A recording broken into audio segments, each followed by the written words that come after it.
some time ago, I went to my school reunion. And there was a couple of people, or actually a lot of people, in this buzzy tent with a lot of vibey music going on. And we enjoyed the evening thoroughly, chatting away to each other after so many years. And after a while, the buzz and the noise was just too much in the tent. So we started seeping out into the garden, still having a good time chatting. And while I spoke to some of the people, I realized that a lot of them are unhappy people. And I started counting, and about 80% of all the people whom I've met that night were unhappy people, unhappy lives, unhappy in their jobs, unhappy in their relationships. And only about 20 people were relatively happy. I asked them questions, and they had something else. There was something more to them that they knew. They knew something about their purpose.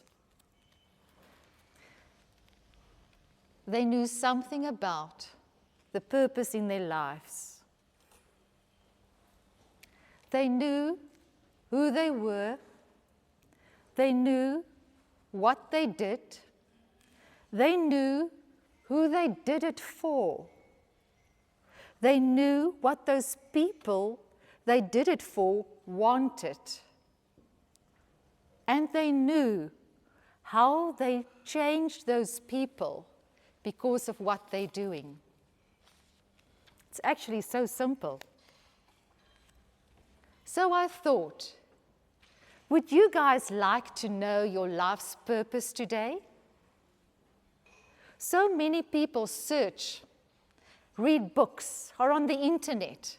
I know people who search for their entire lives, looking for their purpose in life, never finding it. So I thought, would you like to know your life's purpose today in a couple of minutes? Can't hear you. Would you? Great. Then we're going to do that. So, there's going to be 5 things. Who you are, what you do, who do you do it for? I'll repeat it again. What do you want? What do they want from you? How do they change because of what you do? Must I give it to you again? Who are you? Okay. What do you do? Who do you do it for? What do they want from you? How do they change because of what you're doing? Shall we do it? Shall we do this? Yes. Absolutely. Okay, everybody, on the count of 5, I want you to shout out your name. Are you ready? Yes. Easy. On the count of 5. 1, 2, 3, 4, 5. Molly! Great. You got the first one right. We've got 4 to go. Great. What do you do? Think about it. What do you do? That is, what do you feel supremely qualified to do? Are you only a carer? Are you teaching? Are you speaking? Are you answering telephones, typing data, registering? What is it in one word, what you do? Get that word. Don't shout it out yet. You got a word? Okay, on the count of 5. 1, 2, 3, 4, 5. Ah, excellent. Now think about it. Who do you do it for? Who do you do it for? Get that one word again. But picture these people that you're doing it for. Who do you do it for? If you clean, who do you do that for? Picture those people. Okay, on the count of 5, one word. 1, 2, 3, 4, 5. Okay, it's great. It's fabulous. That's what we need. Okay, now the 4th one. What do those people want or need from you? What do those people want or need from you? Got that word? Keep it. Hang on to it. Okay, 1, 2, 3, 4, 5. Lovely. Now the best one. How do they change or transform as a result of what you do? How do they change or transform as a result of what you do? Think about it. Any change. On the count of 5.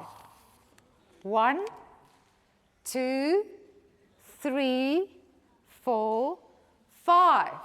Love. Great stuff. You're doing so good. Now we're going to put all these together sort of in a sentence. Okay? Your first answer and the second one. Okay, I'll ask the questions quickly and you'll put that in one sentence. Okay, all together, as loud as you can, because the people in the tent next door are buzzing and having fun. And we have to scream for York Street to hear us now. Who are you? Haha. Who are you? What do you do? Again, who are you? What do you do? Great. And who do you do it for? Nice. What do you want from it? What do they want from you? How do they change because of you? Excellent. Okay, now you sort of have a sentence. Great. You have for your life's purpose. You found that just right now. A lot of people search for this for their entire lives. You just found your life's purpose in one simple sentence. Give yourself a big hand.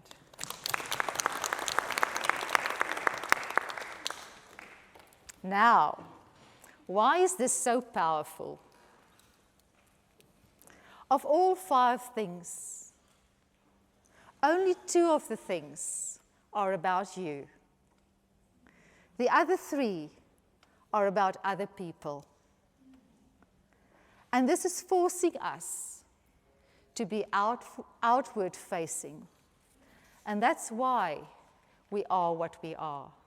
And that's why we do what we do. Only 2 about us. The other 3 about other people. And that's so true about all of us sitting here today, because the happiest people are the most successful people, are the people who work for other people, who serve and care for other people. Happy people make happy people. If you make other people happy, you are happy. If you care for other people, you are cared for. If you love other people, you are loved. So if you walk down the street again and you meet up with someone and they say to you, "So what do you do?" What will you say? No, not that you're a carer, not that you're a nurse, not that you're a cleaner. you will start with the last sentence that you gave me. The one, how do you change or transform the other person? You will start with that. Because people, as soon as they ask you the question, what do you do? They try to define you. They try to put you in a little tiny box. And how is it possible to put us in a box? So, you start with the last question. You will tell them that I am the person who gives elder people new dreams. I am the person who gives a life purpose to elder people. I am the person who gives elder people reason for getting up in the morning. That is what you do. I care for older people because I put a smile on their faces every day. I care for older people because I wipe their tears. And you know what that person will say to you after they ask you, hey, what do you do? And you will say, you're a carer. Okay. But if you say to them, I am the person who put a smile on elder people's faces every morning, what will this person ask you? Really? How do you do that? Oh, that must make you feel so wonderful. What a lucky person you are. So the next time, start with that.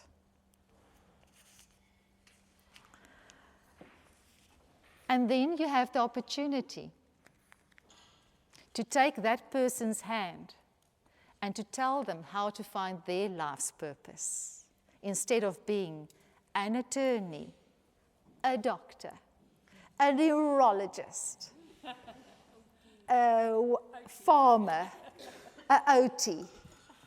Okay. But now, you have to go back to your job. This afternoon, maybe. Tomorrow morning, maybe you start a shift. So what is this going to help you? What is your life's purpose going to do for you by knowing it? Maybe you're going to a care home. Maybe you're going to go to a hospital. Maybe you're going to go to a frailty care. What are you going to do there? How is this going to change your day? How will you be able to give purpose to elders? And I do really like the term elders and not old people.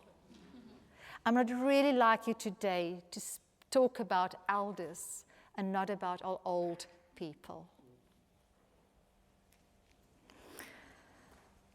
So, what are you going to do? How are you going to put a dream into an elder's face again? How are you going to put a smile on their face? How are you going to put a dream in their hearts tomorrow? Aren't they too old? Aren't they almost dead? Aren't their lives almost over yet? And in my case, aren't they too old and too demented? Aren't they just going to forget what I told them a couple of minutes ago or did yesterday? How can they still have a purpose? And I think when you find your purpose, you've got the power now to give them purpose again and to help them find their purpose. So when I sat yesterday morning at the home in Jura Care, and it was just me, all the carers left, night shift left, day shift was still on their way. I sat there, and it was only the sounds of the sleeping old people, elders, sleeping elders in my home. I could hear the breathing. I could hear Auntie Joyce lightly snoring. I could hear Auntie Anna starting to move a little bit in her bed, scratching a little bit there and here. But they were all still more or less sleeping. I wondered about my life's purpose. I know my name. I know what I do. And then Amelia started getting up, and I could hear her shuffling sounds of her little feet coming down the aisle. And when she came around the corner where I waited for her, I was the first person Amelia saw that morning. And when she saw me, her face didn't lit up in a smile like she usually does. Her face was all wrinkly, and her tears were cloudy, as blue as they were, but they were cloudy, and they were wet that morning. And what did I do? I went up to her, and I held her in my arms for a short while, just to acknowledge the emotion she's experiencing. And gently I led her into our lounge. And very gently I sat her down on the chair, without saying a word still, without asking her, "What's wrong, Amelia? Why are you crying, Amelia? Stop crying, Amelia. Look at the beautiful flowers." I didn't. I took her there and I sat her down on the chair. And as she sat down, I went behind her. And she's got this beautiful long gray hair. And I started pulling back her hair. And I started playing with her gray long hair. And while I played with her hair, she was moaning a bit. "Where's my mother? I don't know if my brother and my little sister know where I am." And still I didn't answer. I just kept on, stroking her hair, playing with the gray hair. And you know what happened? There was a change. After about 10 minutes, I think, of stroking, not saying a word, I felt her shoulders relax. I felt her energy changed. I felt her almost feeling the love through my fingers on her scalp, into her hair.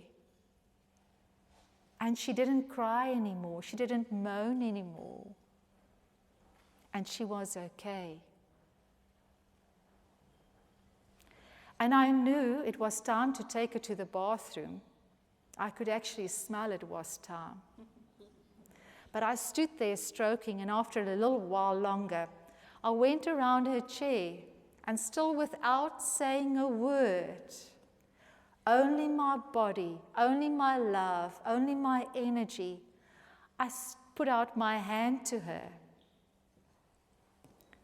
And what do you do when someone put out their hand to you? You give their hand back. And slowly I just pulled her up a little bit. And Amelia came with me. And gently I took her to the bathroom. And she hates going to the bathroom for a bath if she's not ready. I took her in the bathroom and I gave her a lovely bath. And while we sat in the bath, I started singing, "Dis heerlike lente," and she filled in. Because why did she fill in? Because it's her life purpose, or her life purpose is still being a school teacher. And I touched that. And I washed her and bathed her in that bath without a single word. Not from her, not from me, not a moan, not a groan. The only voices heard was "Dis heerlike lente." That was Amelia, and I got her to find a life purpose. Then after breakfast, everyone got up. Auntie Anna Where's the OT? She finished her harmonious plate of food. And when she's done with that, she'll start with the other Auntie Anna's food. And whoever's around, and if there's not enough there, she'll start eating a napkin and chewing on the table mat, whatever is available. So everyone left, went to sit in the sun for a while. And there was one lady, and my wonderful angels allowed her to live her life's purpose that morning. She stood by the basin with her hands in the foamy, soapy water, and she washed all the dishes. And she felt like the housewife she still is inside. But then, I have to tell you about a very special person in my life. And he is sharing his life's purpose with us at Jurake. Professor Gerrit Kotze. And he is so inspiring that I actually invited him today to come with us. And I was about to walk over there, but I think I can't. But when Gerrit Kotze really means a lot to us. He's joining his forces with us. He's been a professor. I'll be there just now. He's been a professor in welfare for many, many years. And we realized that we can get this person with his life purpose and enjoy having him at Jurake. So girls and a little bit of men around, you can, must I eat it or must I do? Okay. Thank you, you're also an angel. So what we did is, he's with us. And he is helping us so much, caring for our elder people in our home. He's the one we call when Auntie Manny doesn't want to get out of her room, or Auntie Yancy doesn't want to get out of her room. He will walk down that aisle with his kiri, and what does he always say? What's those words? Kadufi Kadafi. Moni Surasi. Moni Surasi. Ja. Kadufi Kadafi. Moni Surasi. En dan kom oom Gerrit all down the aisle until he gets to Auntie Manny's room. And he gets her out of that room. And he gets Auntie Yancy to come and have some supper with us. Yeah. And he get all the girls to put on new lipstick. Aye. Is that true? No.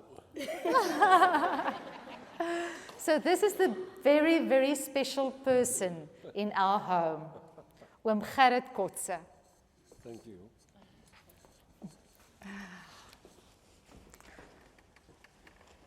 So really, when you go back tonight, tomorrow, whenever, into your home, to your special people, make sure that they do find their life's purpose.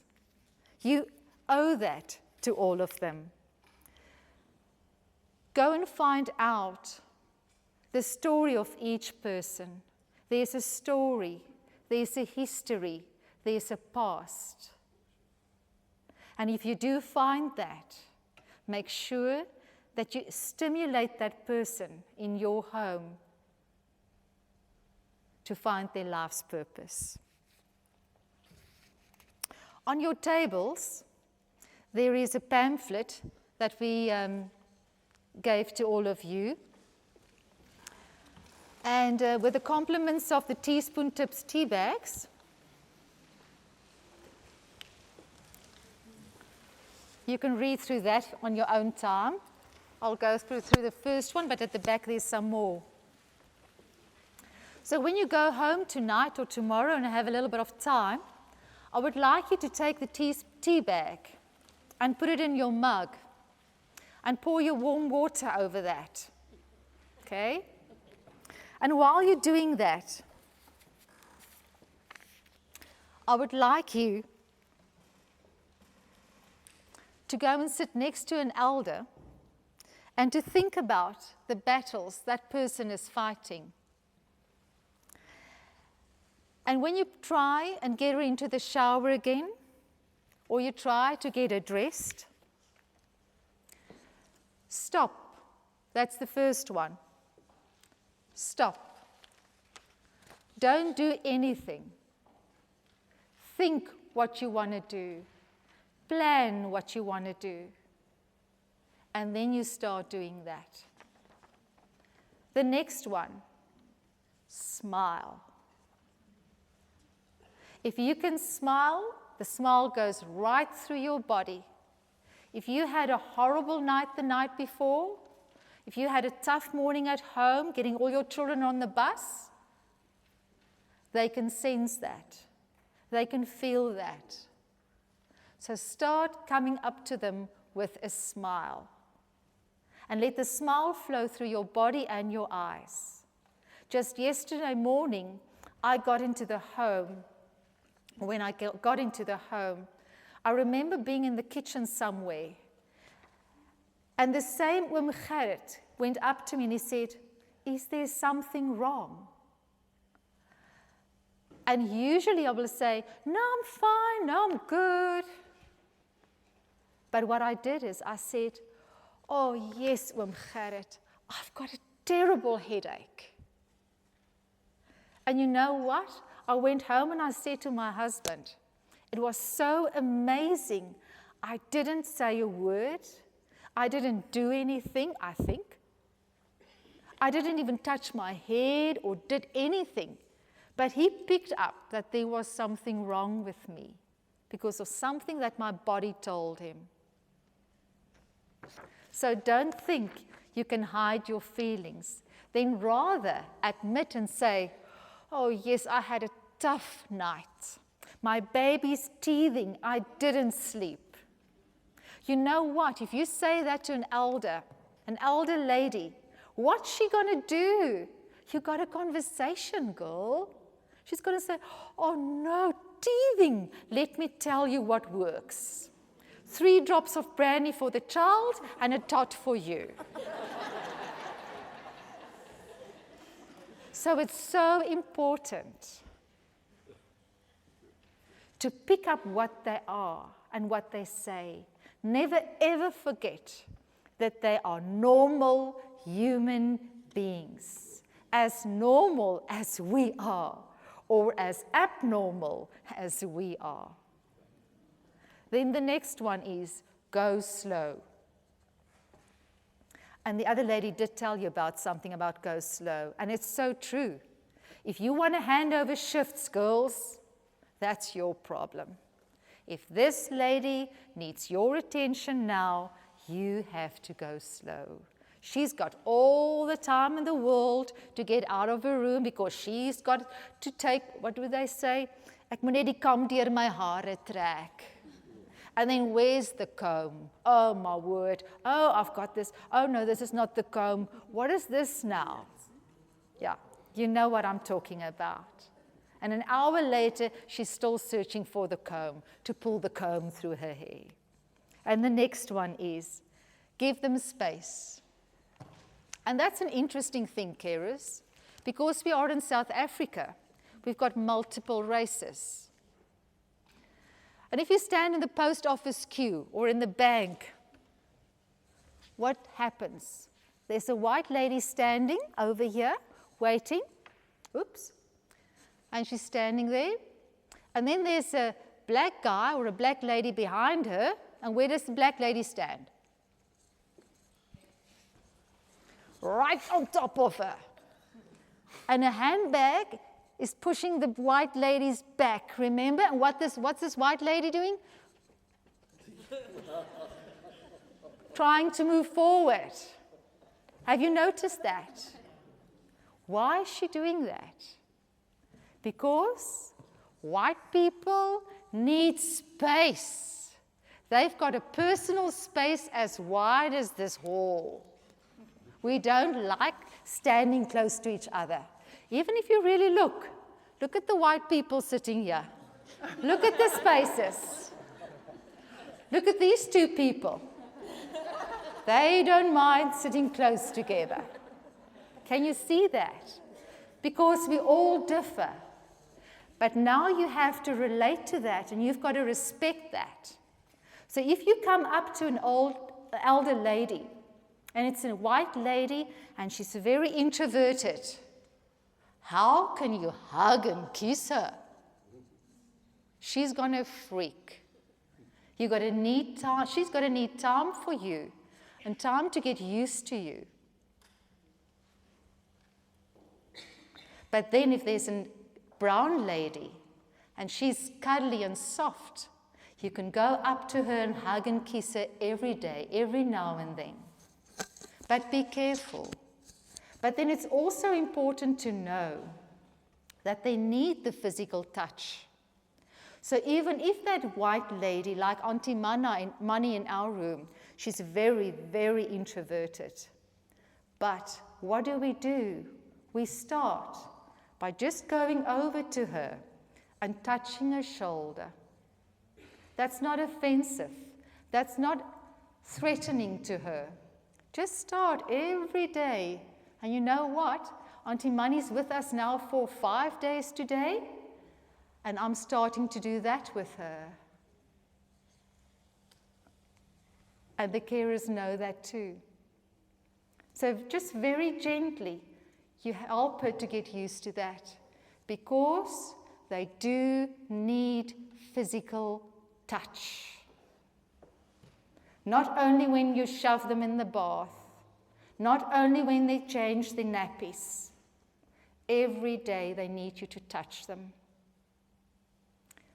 Then the next one, stand aside. And I think all of you know that one very well. Stand aside, don't go right in front of them, because that's where they can kick. That's where they can give you a good one. You know that, you've been there. Try and stand slightly off the side. But just remember to make eye contact all the time. So what do if the lady sits there and you are standing and you want to talk to her? Do you start and you say, "We've got to go to the bathroom now"? No. You go down to her level. Otherwise, you feel like the authoritative person. So you go down to her level. And make eye contact, and even give her a little touch. We're going to go to the bath now. A nice warm bath. And you know what else works? When Auntie Anna in our room, she hates going to bed. It's always tough to get her to bed. We will take her to bed, and I will start in the aisle already. I will say, "Ooh, Auntie Anna, you're so tired." And what will she say? "Oh, yes, I'm so tired." "Ooh, Auntie Tani Anna, you've worked hard today. I bet you can't wait for a warm bed." "Oh, yes, that's going to be nice." You know what? Instead of saying to her, "Come on, you got to go get into the bed." So there's so many ways, and that is why and how we can live our purpose, by giving that to them. So the next one, distract them. I've got a lovely example there too. Distract them. The other day, Carmen was in the home, and Amelia, the hungry one, she was scavenging that kitchen for food just after lunch. So the girls had one of their tins with their sandwiches in one of the drawers. She found it. It was great for her. You could see her, a whole tin full of sandwiches. So she got these sandwiches out, and she was like trying to get to a place because she knew somewhere deep down that she's got to get out of our eyesight. So she grabbed this tin of food, and while she's doing that, Carmen saw her, and she was like trying to get this tin of food from her. So you know what happens? Sorry, boy. What happens is they were in a tug of war. Hang on to that. And they were like, and Carmen said, Auntie Emilia, it's my sandwiches. And Emilia said, no, donder is myne.